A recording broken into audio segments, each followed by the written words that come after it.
Assalamualaikum warahmatullahi wabarakatuh. Waalaikumsalam warahmatullahi wabarakatuh. Waalaikumsalam warahmatullahi wabarakatuh. Baiklah, terima kasih kepada teman-teman yang telah bergabung dalam webinar yang diadakan sore ini. Yang terhormat, Panitia Webinar Kesehatan yaitu kelompok 3, Enabling Skill UIN Suskaryau, dan yang terhormat pemateri pada webinar kesehatan ini yaitu Yeli Hidayani SPAM selaku narasumber. Baiklah, di dalam webinar ini kita mempunyai dua sesi. Sesi pertama yaitu penjabaran materi yang dilakukan oleh narasumber, dan sesi kedua yaitu sesi tanya jawab. Langsung saja kita masuki sesi pertama yaitu sesi penjabaran materi oleh narasumber. Kepada Saudari Yeli Hidayani SPAM, dipersilahkan. Baiklah. Assalamualaikum warahmatullahi wabarakatuh. Waalaikumsalam warahmatullahi wabarakatuh. Terima kasih kepada moderator yang telah memberikan waktunya. Sebelumnya saya mau perkenalan dulu, saya Yeli Hidayani. Saya lulusan dari Sekolah Tinggi Ilmu Farmasi Riau. Tahun lalu baru lulus ya. Baiklah, untuk tidak memperlama waktu durasi kita, sesuai dengan topik yang akan kita bahas hari ini, sore ini, yaitu tentang dagu sibu. Apa itu dagu sibu? Yaitu dapatkan, gunakan, simpan, dan buang obat dengan baik dan benar. Sebelumnya, kita harus tahu dulu, obat itu apa? Obat itu adalah zat yang digunakan untuk mencegah serta mengobati berbagai keluhan tertentu.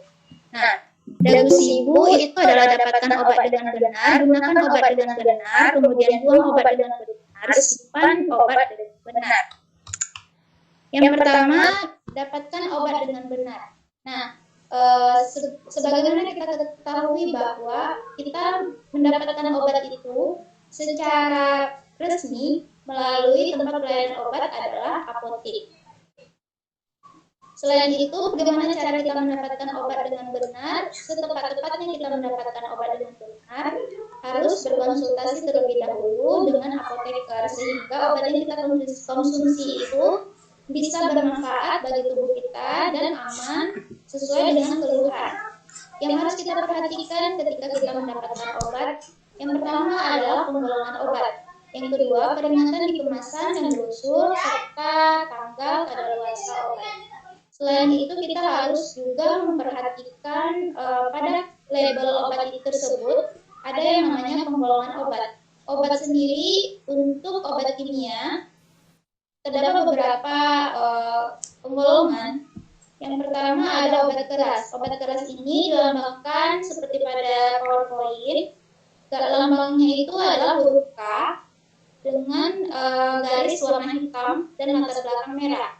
Yang kedua, obat bebas terbatas. Nah, obat bebas terbatas ini adalah obat yang kita bisa dapatkan tanpa resep dari dokter, tetapi terbatas untuk beberapa keluhan, atau kita tidak bisa membeli obat tersebut sebebas obat yang satu lagi. Yang satu lagi ini adalah obat bebas. Obat bebas ini dilambangkan dengan warna hijau dan lingkaran hitam. Selanjutnya ada obat psikotropik. Obat psikotropik ini adalah obat yang harus ketika kita mendapatkannya, biasanya kita harus menggunakan resep dokter yang tidak bisa kita beli sembarangan. Yang terakhir itu adalah narkotika. Nah, narkotika ini adalah obat sama seperti psikotropika, tapi golongannya di atas psikotropika. Obat ini harus didapatkan dengan resep dokter. Ini ya contoh dari kemasan obat. Ini kita bisa lihat di sini, yang kita perhatikan ada nomor batch-nya, kemudian ada expired date serta tanggal pembuatan obat. Nah, ketika kita membeli obat di apotek, kita harus memperhatikan hal-hal berikut. Yang harus kita perhatikan adalah ketika membeli dan selama penggunaan obat. Pastikan obat yang akan digunakan sudah benar sesuai dengan keluhan kita. Yang kedua, pastikan kemasan obat masih baik. Yang ketiga, kita harus membaca peringatan dalam kemasan. Kemudian kita harus memastikan apakah obat tersebut bisa langsung digunakan atau ada hal-hal tertentu yang harus dilakukan. Misalnya apakah obat tersebut harus dilarutkan terlebih dahulu, apakah obat tersebut harus dikocok terlebih dahulu. Kemudian waktu penggunaan obat, kita harus menggunakan obat itu sesuai dengan waktunya. Misalnya obat yang harus kita gunakan 3 kali sehari. 3 kali sehari berarti kita harus minum obat sesuai dengan waktunya. Dalam satu hari ada 24 jam. Jadi kita harus membagi 24 jam tadi menjadi 3 bagian, 8 jam, 8 jam. Jadi jaraknya adalah 8 jam ketika kita minum pagi jam 8, maka kita minum siangnya 8 jam setelah kita minum obat tersebut. Nah, karena apabila kita tidak menggunakan obat sesuai dengan waktunya, maka efeknya di dalam tubuh kita akan berbeda dengan ketika kita minum obat sesuai dengan waktunya. Nah, untuk ibu hamil atau menyusui, kita tanyakan terlebih dahulu pada apoteker atau tenaga medis lainnya, apakah obat tersebut aman untuk digunakan. Untuk obat-obat seperti obat tetes mata, obat tetes telinga, dan obat-obat yang penggunaannya itu dilakukan dengan cara khusus, kita harus memperhatikan sebelum menggunakan obat, selama penggunaan obat, dan sesudah penggunaan obat. Hal-hal tersebut harus kita tanyakan terlebih dahulu kepada tenaga medis.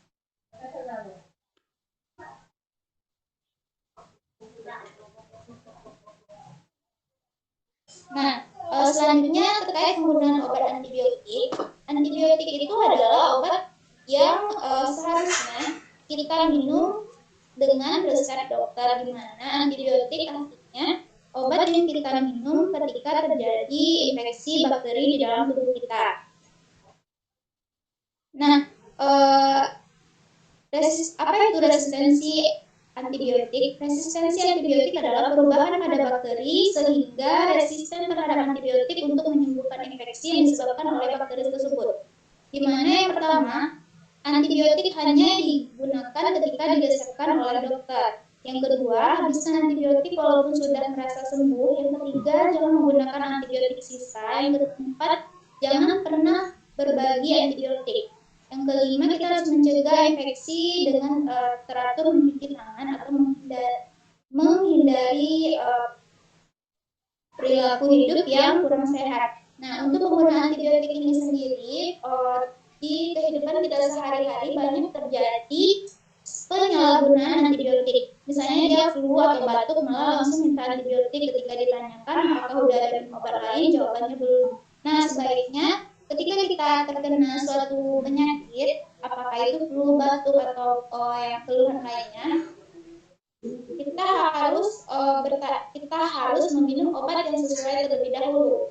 Untuk antibiotik sendiri, kita mendapatkannya harus dengan resep dokter. Nah, yang kedua, habiskan antibiotik walaupun sudah merasa sembuh. Itu artinya adalah ketika dokter meresepkan kita antibiotik 10 tablet, artinya kita harus menghabiskan ke 10 tablet tersebut walaupun kita sudah sembuh. Yang ketiga, jangan menggunakan antibiotik sisa. Itu artinya ketika misalnya kita punya adik, terus adiknya sakit demam, dikasih antibiotik sama dokternya, terus antibiotiknya nggak habis. Ketika kita sakit, kita minum antibiotiknya yang sisa dari punya saudara kita tadi tidak boleh, karena belum tentu penyebab demam kita sama dengan penyebab demam yang diderita oleh adik kita tadi. Yang kedua, setelah kita menggunakan obat dengan benar, kita harus menyimpan obat dengan benar. Penyimpanan obat ini sesuai dengan jenis-jenis obat, nah kondisi penyimpanan obat tersebut berbeda-beda. Bagaimana cara kita mengetahui bagaimana cara penyimpanan obat tersebut? Yang pertama, kita harus membaca aturan penyimpanan obat. Yang kedua, jauhkan dari jangkauan anak-anak. Yang ketiga, jauhkan dari sinar matahari langsung atau lembab atau suhu tinggi. Yang keempat, simpan dalam kemasan asli dengan etiket yang masih lengkap. Di mana ini sangat berguna sekali. Kalau misalnya kita menyimpan obat tapi bungkusnya yang luar itu udah kita buang, jadi kita nggak tahu nanti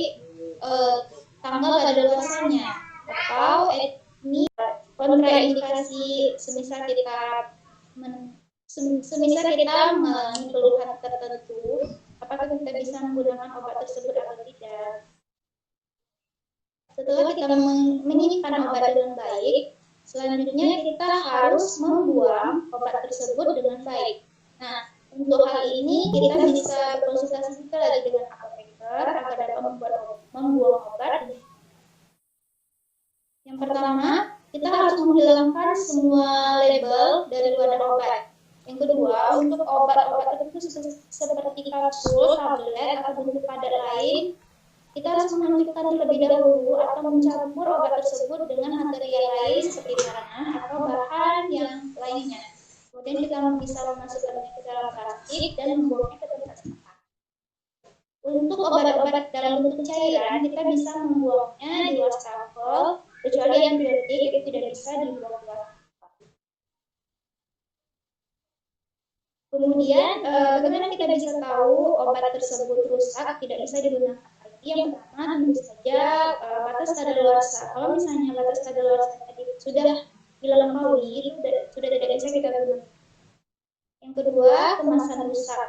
Kalau kemasannya rusak, itu juga sudah tidak bisa kita gunakan lagi. Apalagi ketika obatnya sudah berubah bau, rasa, dan warna. Kemudian, untuk obat tetes mata, biasanya kalau misalnya sudah dibuka lebih dari 1 bulan, jadi tidak bisa digunakan. Karena obat tetes mata ini adalah bentuk obat sediaan steril.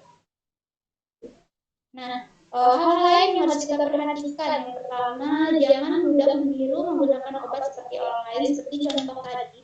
Misalnya nih, kita punya tetangga, kemudian sakitnya batuk. Dia minum obat itu sembuh, kemudian ketika kita batuk juga, kita minta sisa obat tadi itu nggak bisa. Nah, bisa saja batuk kita berbeda dengan batuk yang dialami oleh tetangga. Yang kedua, pada saat ke dokter kita harus menjelaskan secara rinci keluhan dan kita harus mematuhi petunjuk dari dokter.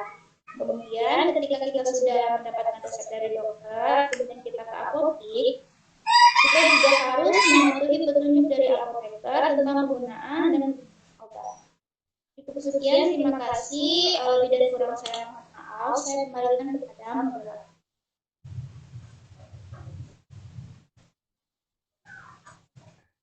Baiklah, terima kasih kepada Saudari Hidayani yang telah menjabarkan materi dengan begitu jelas. Selanjutnya kita akan memasuki sesi kedua, yaitu sesi tanya jawab. Untuk sesi ini dipersilakan kepada teman-teman yang ingin bertanya mengenai materi ataupun hal-hal yang berkaitan dengan obat-obatan. Yang ingin bertanya boleh.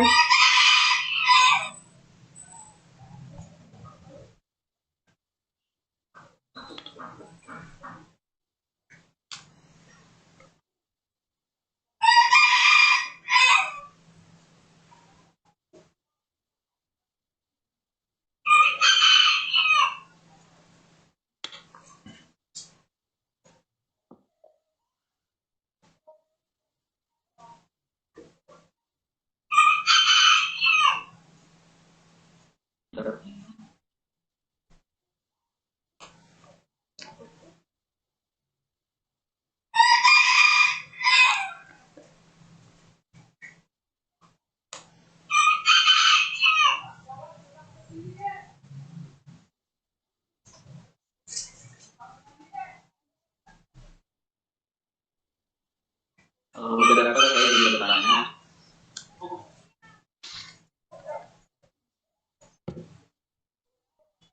Baiklah, dipersilakan kepada saudara untuk bertanya.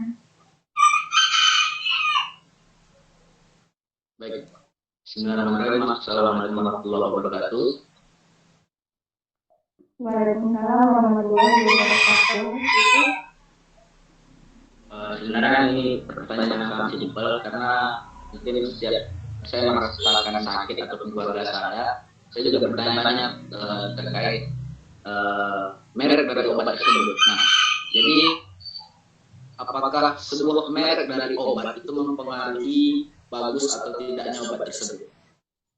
Nah, itu pertanyaannya. Contoh, misalnya obat batuk, ada nih yang merek ini dan merek ini, apakah kualitas berbeda atau apakah yang dalam sisi obat tersebut gitu. Terima kasih. Terima kasih kepada saudara Alvin yang telah bertanya. Dipersilakan kepada narasumber untuk langsung menjawab pertanyaan tersebut. Baik, bagus sekali pertanyaannya. Terima kasih kepada saudara yang telah bertanya. Bertanya tadi terkait ketika kita sakit nih, terus ada obat dengan berbagai merek. Apakah merek-merek tersebut bisa mempengaruhi bagus atau tidaknya obat? Nah, kita kembalikan lagi kepada keluhan kita. Contohnya tadi kan batuk, obat batuk itu punya banyak merek. Nah, di balik merek itu yang harus kita perhatikan pertama sekali adalah keluhan. Untuk batuk sendiri, apakah kita batuk berdahak, apakah kita batuk kering, apakah batuknya disertai flu, apakah batuknya disertai demam.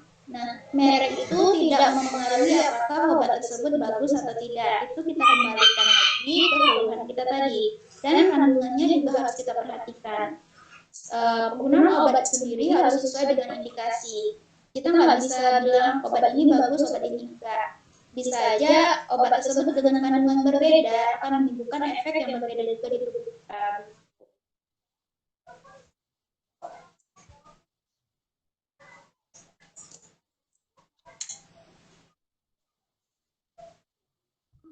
Oke, terima kasih. Saya sangat puas dengan jawaban. Terima kasih. Saya kembalikan lagi kepada moderator. Terima kasih kepada saudara Alvin dan saudari Lidayani yang telah menjawab pertanyaan.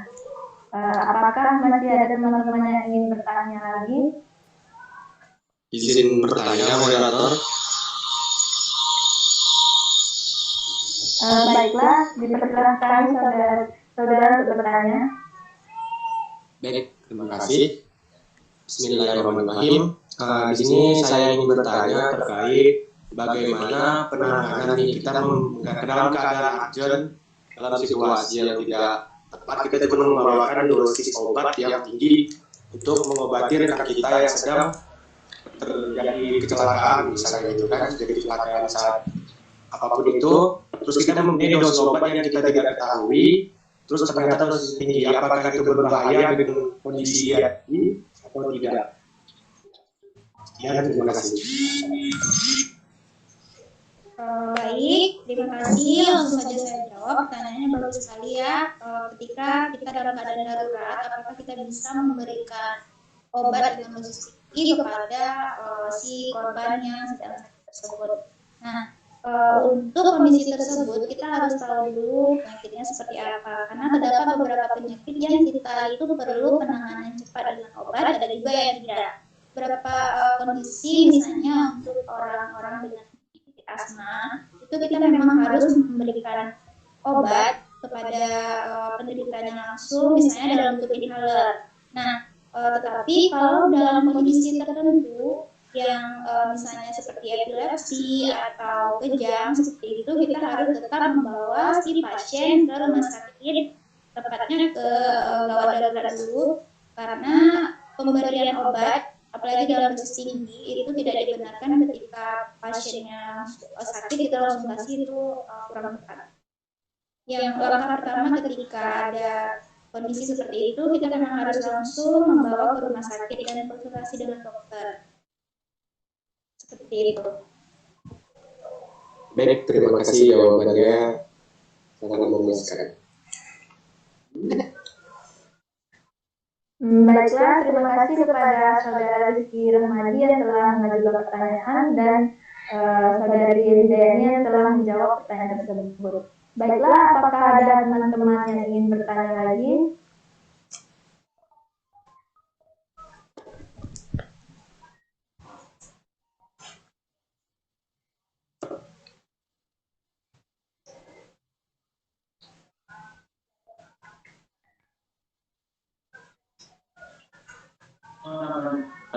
Izin bertanya, moderator. Dipersilahkan kepada saudara untuk bertanya. Baik, terima kasih.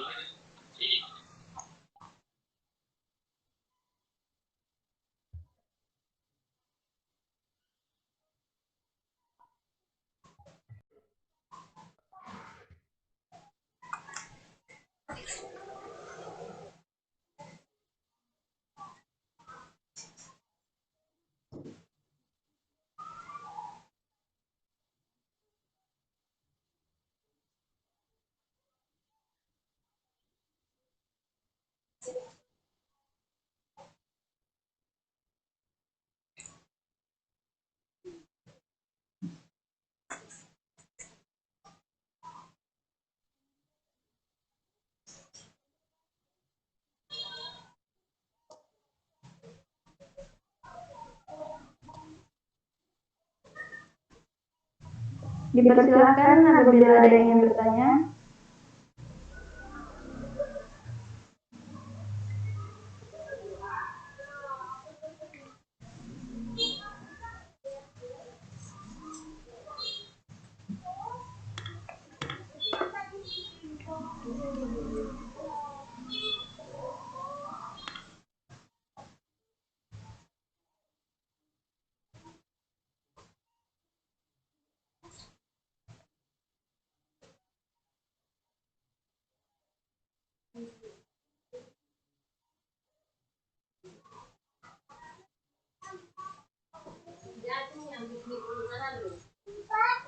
Tempat apa?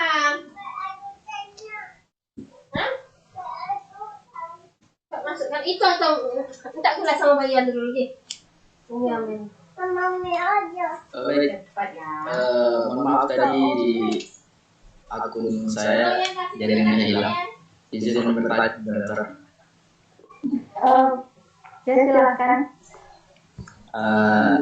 Jadi yang saya pertanyakan seperti ini, apa yang harus kita lakukan ketika kita berobat ke dokter dan ternyata obat tersebut tidak sesuai dengan penyakit yang kita alami.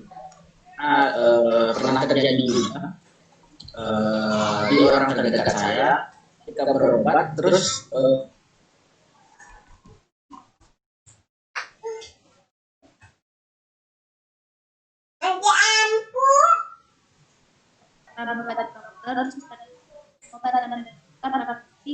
pengobatan ternyata menimbulkan efek yang malah